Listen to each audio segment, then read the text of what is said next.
We reach now the margins of both the French Enlightenment and of our course together, our final lecture on naturalism and materialism, the boundaries of the French Enlightenment.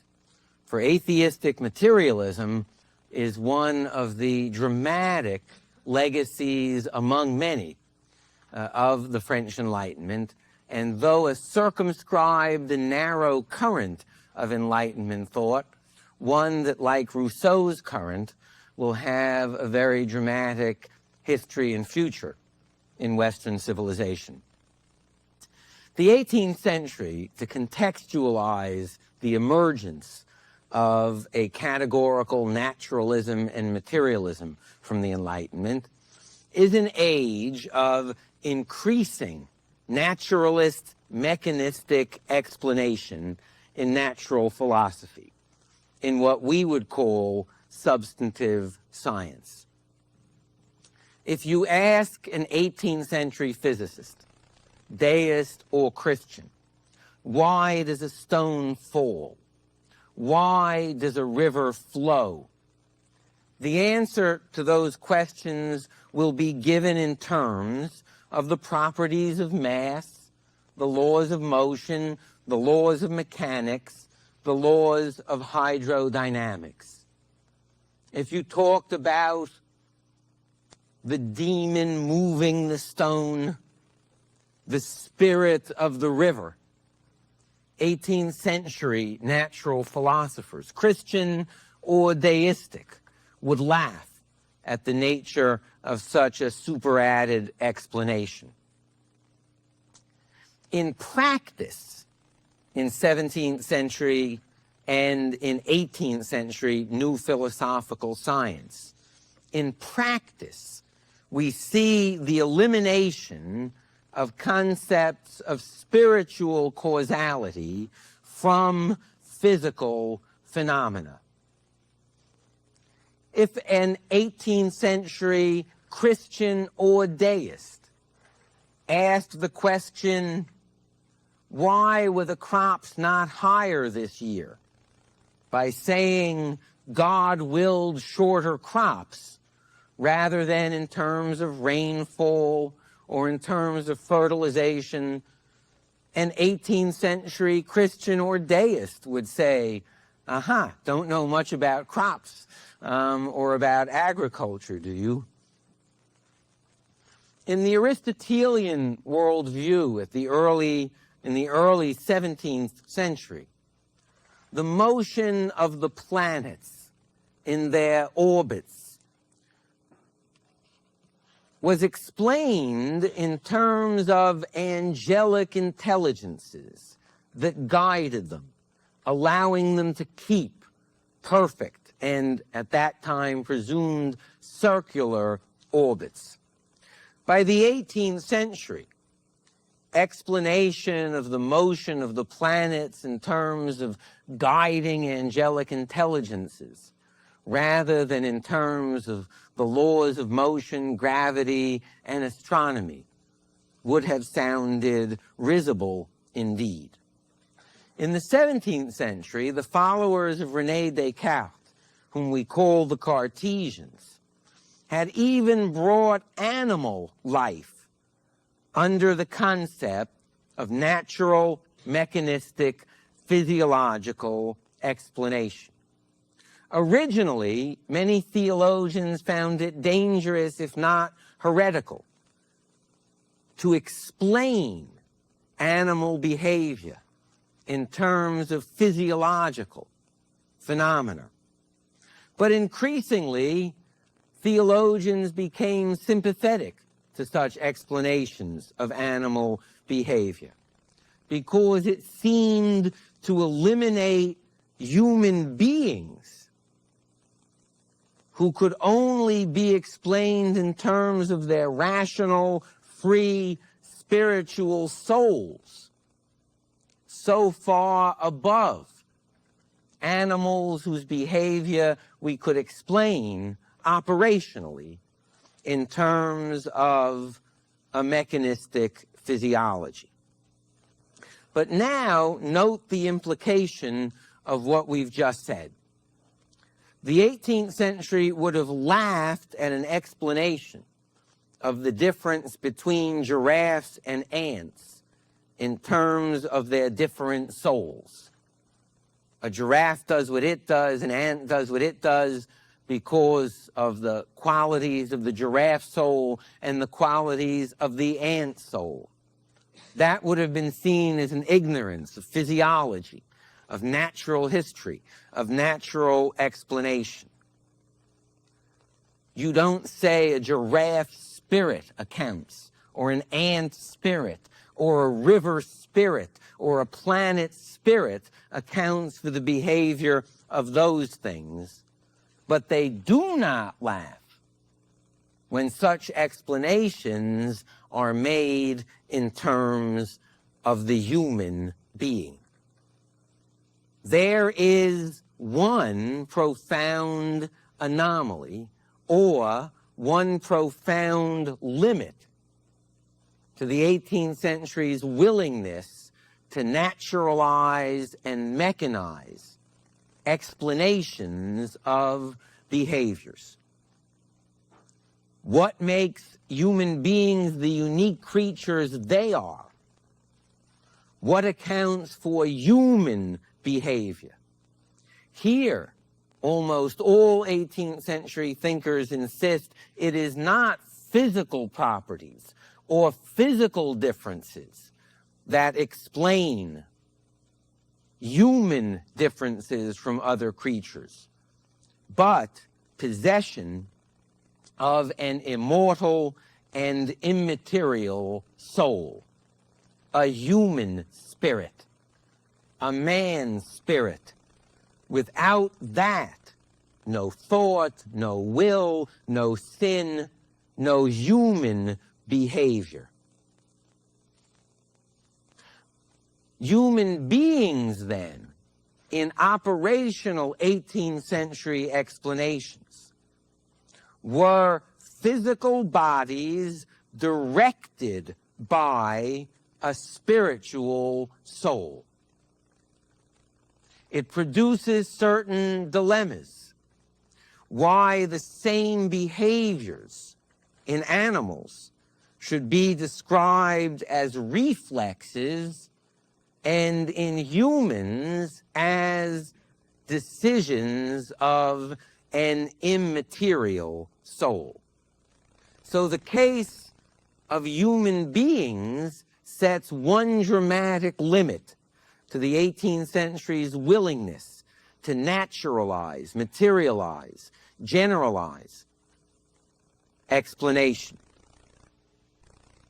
But note that I kept talking about operational explanation, because naturalism, that this whole universe that we observed could be explained solely in terms of matter in motion, had always been the greatest specter of disbelief to the Western theistic, God-believing, Christian or deist, European mind. And while the science of human life remains operationally spiritualized in terms of concrete explanations of concrete phenomena, in terms of the broadest philosophical perspectives, in terms of metaphysical philosophy, in terms of what one thinks underlies the reality that we observe, the 18th century still seeks to preserve a general supernatural and spiritual reality within which physical explanation can occur. And indeed, building on the new philosophy inherited from the 17th century, wants to preserve a general model, if not a set of particular explanations, in terms of spiritual and generally divine causality. For many, the need for spiritual or divine agency arises from the very notion of matter in Newtonian physics, that matter, that mass is inertial. At rest, it remains at rest. At motion, it continues in motion. From which many conclude that if mass is inertial, that matter is indifferent to motion or rest, and thus cannot be the cause of its own motion. At rest, it remains eternally at rest, such that the cause of motion in nature must originally have a non-material, an immaterial, a spiritual or divine source, a first mover, God as spirit. For many 18th century minds, it's as if we're born into the midst of a very complicated billiard shot that you see after the person with the cue has left. You can study its mechanics. You can explain where the balls are going by the laws of physics alone. But you have to infer the existence of something not a billiard ball that first set that motion into being. Secondly, thinking in terms of general, broad philosophy. The 18th century must deal not only with the acquired motion of things that move because other things have touched them and communicated motion, but also with what it calls spontaneous motion. That is to say, you can push a dog, that's one kind of motion, or a sleeping dog can wake up, rise, and walk away. That's spontaneous motion, very different from a billiard balls. You can throw a plant, that's acquired motion by the plant. Or a plant can grow from within. That is spontaneous motion. Animals, plants, living things not moved in a billiard ball model of the communication of motion. How do we conceptualize life, living things? For so many who don't want to explain particular phenomena on the basis of spiritual causal agency, it nonetheless follows for them that the existence of spontaneous motion indicates a permeation of living matter by something immaterial. A spirit of life and spontaneous motion, animal and vegetable in one sense, of which the human is one required for specific explanations. Why do I move my hand to the right rather than to the left? By an act of my immaterial will. A plant grows in ways that we can chart, that we can study naturally, but the very fact of growth for so much of the 18th century informs us of a spiritual reality in the world. So that if not at the level of particular, at the level of general metaphysical understanding and explanation, when the 18th century asks, can we conceive of this material world in terms of its manifest, natural, material properties alone? The answer is no. The problem of motion, acquired and spontaneous, leads us towards spirit and God.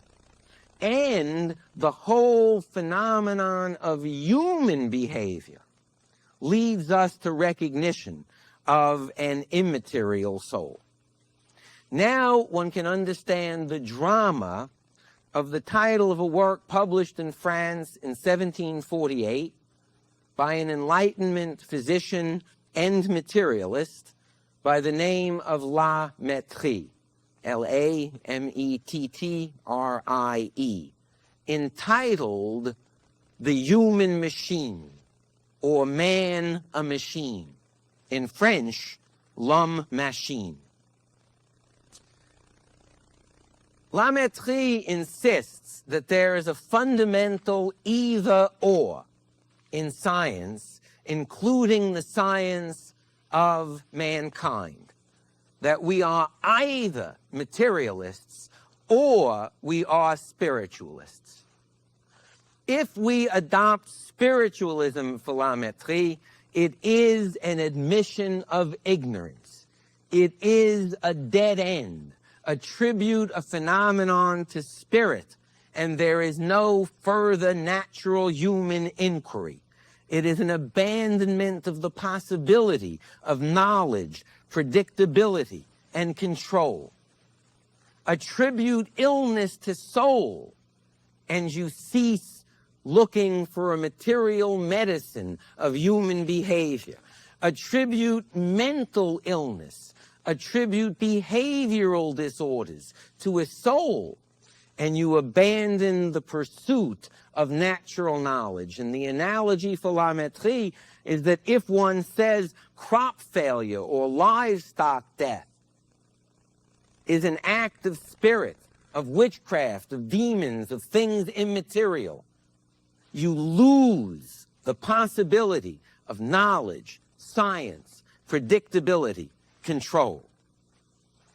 Materialism as a strategy, even more than as a set of metaphysical claims for La Mettrie, invites us to set no boundaries to human knowledge.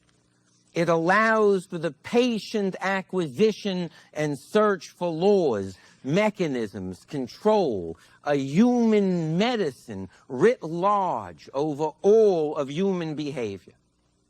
The strongest argument against this position, he notes, is that we have a soul separate from, independent from our body. We have an immortal, immaterial soul.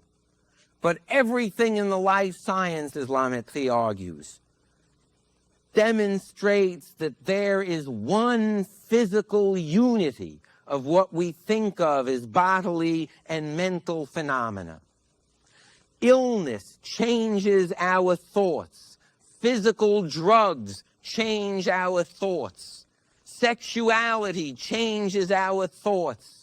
Speeding up or slowing down the circulation of the blood changes the will, changes the thoughts. Foods, body temperature, hunger, old age, the flow of blood to the brain, all of this indicates that mind is a behavior of body, not an independent entity. The behaviors that we identify as requiring a spiritual soul beyond natural scientific inquiry to account for all have physical bases of behavior. Speech is related to specific physical structures. The senses shape our thought. Animals do communicate with each other. The deaf and dumb don't lack spiritual qualities by which they cannot translate their thoughts into words. They suffer physical disabilities.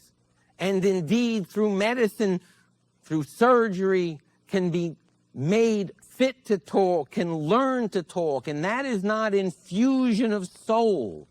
It is understanding human phenomena as arising from physical basis.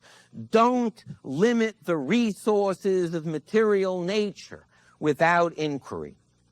For La Mettrie, the transition from animals to men is not categorical. It is a gradual transition. Dissection indicates that complex behaviors correlate with increased complexity of the physical brain and of the central nervous system.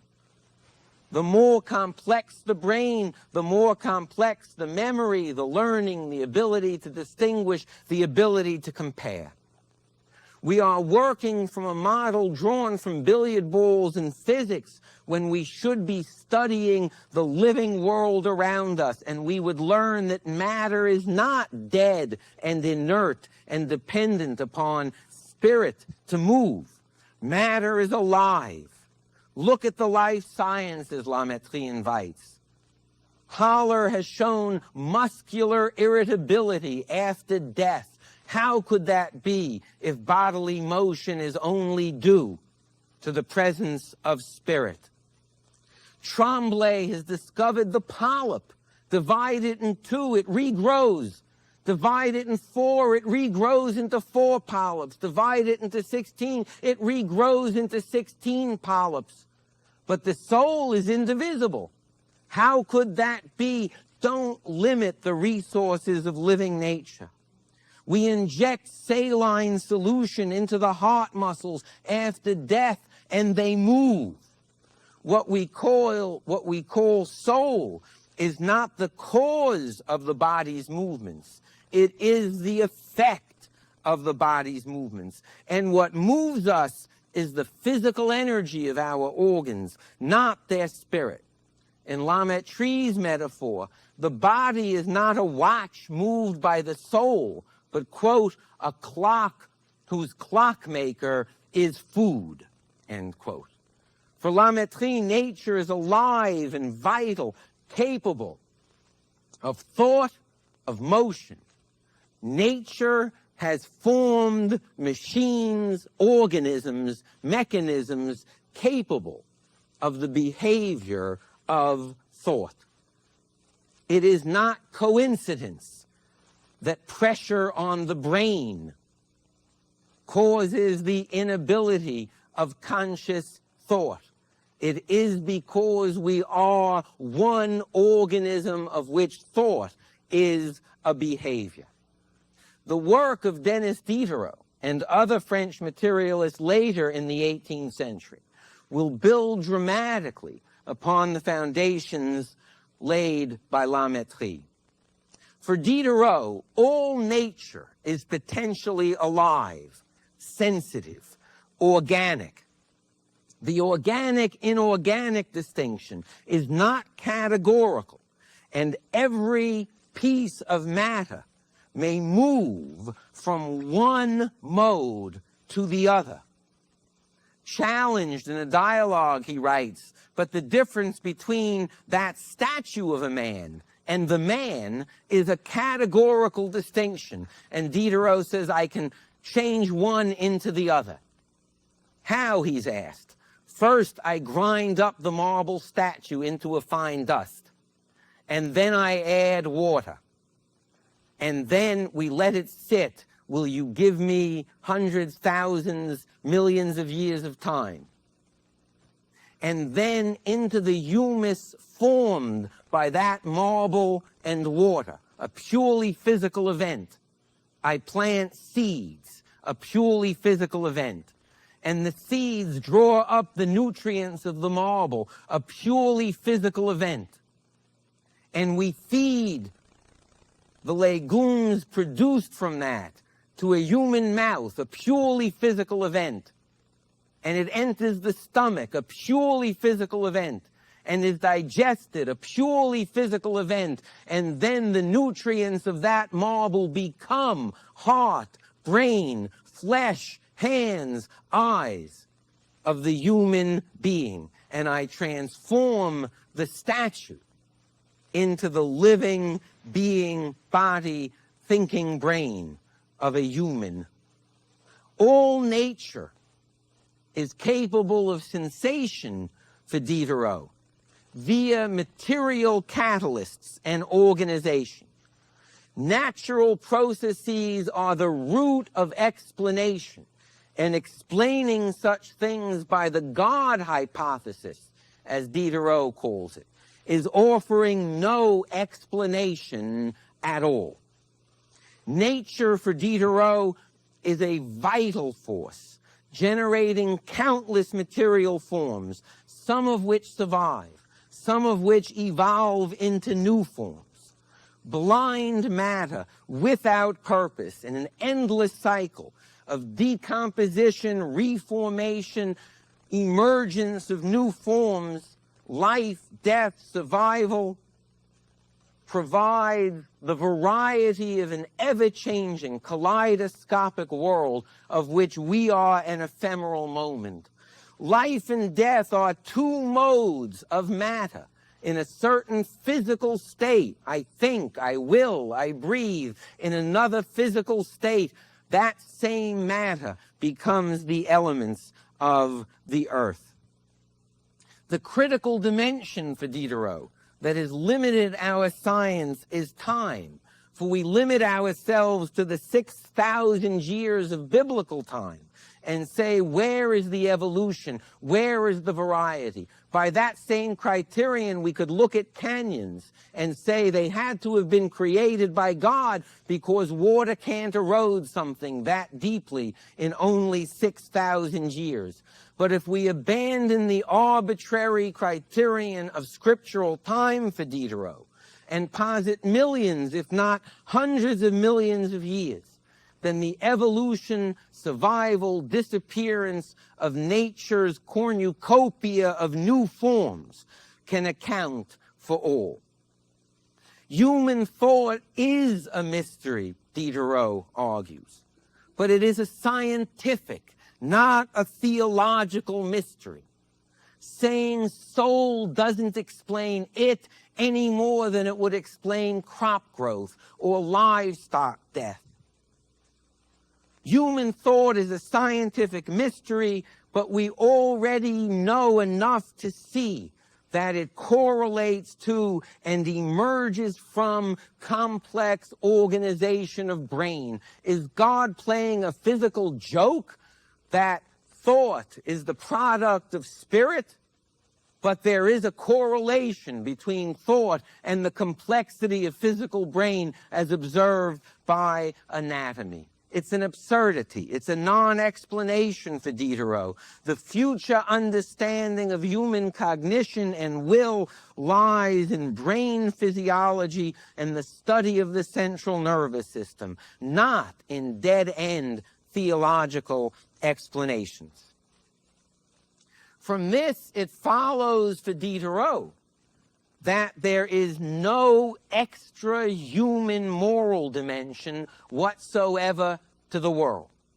That ethics as well are a behavior of the physical organism. Good and evil as ideas are merely responses of the organism to the natural world. Our only ethic is we seek what is agreeable and useful. We flee what is disagreeable and harmful. But if we abandon spiritualism and the God hypothesis for Diderot, then without apology, we work toward the creation of a human ethic in which we understand that we are linked to a nature that does not care for us, one way or the other, that is indifferent to our fate, and that we only have the light of our natural knowledge to guide us. In one of his most celebrated metaphors, Diderot writes, imagine someone walking along in an impenetrable dark forest, holding a small lantern in front of him that gives off a little bit of light by which he sees. Along comes someone and says, it's so dark, blow out the light. That man, Diderot writes, is a theologian. With our little bit of light in nature to guide us, we may pursue by natural means that happiness toward which by our nature we tend, but which depends not upon wish, not upon prayer, not about what we would hope to be true about the universe. Our fate, our happiness depends upon our real ability to coexist or not with nature as it actually is. No force will aid us. No tablets are written anywhere. We must, by truth and adaptive behaviors, create a human life as close as possible to the desires of the human heart for happiness and ease from pain. Almost all believers will look upon atheism and materialism as a horrific human arrogance from the self-perspective of the materialists, from their own self-image. It is the theological and spiritual community that arrogantly claims a knowledge we do not have about the ultimate nature of things. And it is atheistic materialism that offers an honest humility, that says there is so much we do not know, but where we do not know, we cannot make up answers. In the atheistic materialist self-image, there is a sense of living with wonder at a nature that awaits our exploration and our science, but that also lives with a certain sense of the humility, with a certain humble sense of the ephemerality of human life as we know it, of this moment of cosmic history. It puts an end in its own mind to a static model of nature, a solar system that will always be this way, suns that will never extinguish themselves, forms of life that will never change or be extinct. Nature is a dynamic, creative force, and we live between a past and a future which need not resemble each other. In the system of the materialists, knowledge is bound to experience, and our only experience is of a material world. Theology is nothing but an admission of ignorance. The atheist Baron Dolbach, a dear friend of Diderot, will define theology as, quote, the ignorance of natural causes reduced to a system, end quote. Mechanism and determinism may not be categorically demonstrable by philosophical means, but they do seem confirmed by existing science that we may know the laws, the mechanisms, the governing operations of nature. And they are not only our best, they are our only model and chance for useful understanding. The atheists as well make no moral apologies. They claim that the God of both Christians and theists is a being as depicted by the believers themselves, morally inferior to human beings. What human would allow a child to die in pain if it could be prevented? What human would allow a child or an innocent to go over a cliff to his or her death? What will you say, someone asked Dolbach, if you are wrong and you stand before God on Judgment Day? And Dolbach wrote, what I would answer is, how dare you did this? How dare you did that? And that moral side of their atheism is a dramatic part of what the French materialists are all about. The only love we experience is the love of human beings for human beings. The only pity we experience is the pity of human beings for human beings. In a universe that does not care for us, we must coexist with nature and adapt and seek to build a human happiness. Their own system, they conceded, could not be demonstrated philosophically, and needed to be judged by their own criterion. Since one could not prove an ultimate system of the world philosophically, one had to judge philosophical systems on the basis of whether or not their consequences were productive of human happiness or suffering. Learn systematically from nature. Apply that knowledge to gain mastery of the natural world, and one has done the most that a human mind can do.